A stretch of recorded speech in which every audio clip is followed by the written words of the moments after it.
Do you know why something evil has to ask permission to come into your house? It sort of goes back to this old belief that nothing evil, nothing negative can enter into your life, can enter into your home unless you give it permission. See, we naturally have this protective barrier surrounding us. Some people call it guardian angels, some people call it, a protective spirit, but we are naturally protected from these sort of things. But these evil, these negative entities try and break us down and get us to open that space, to allow them to come in. And so our homes, where we live, where we love, where we share intimate moments, right? That becomes a protective space.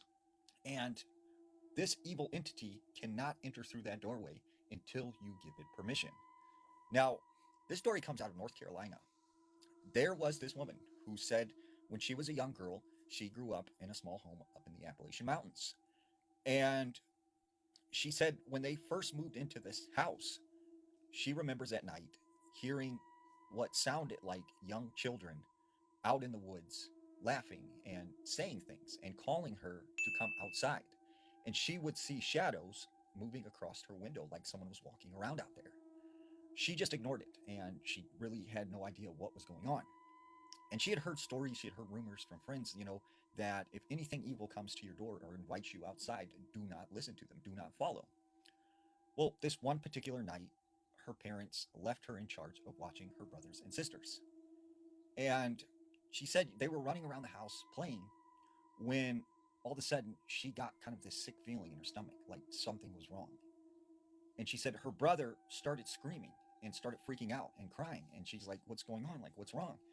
And he says, they're coming. They're coming for us. Like, they're going to get us. They're coming. And she's like, "What are you talking about? Who's coming?" And he just kept saying, like, "They're coming. They're coming."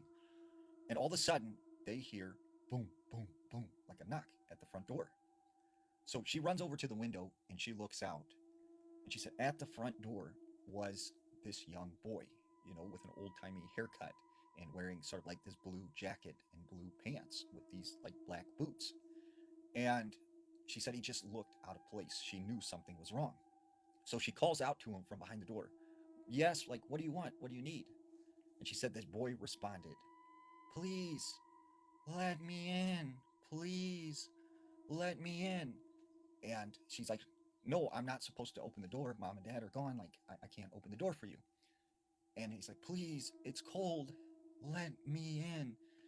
And she said, "No, you're going to have to go somewhere else. I'm not opening the door." And right as she says that, the lights in the house started to flicker. And she said she took her brothers and sisters, they ran into their mother's room and she closed the door and they all just started praying.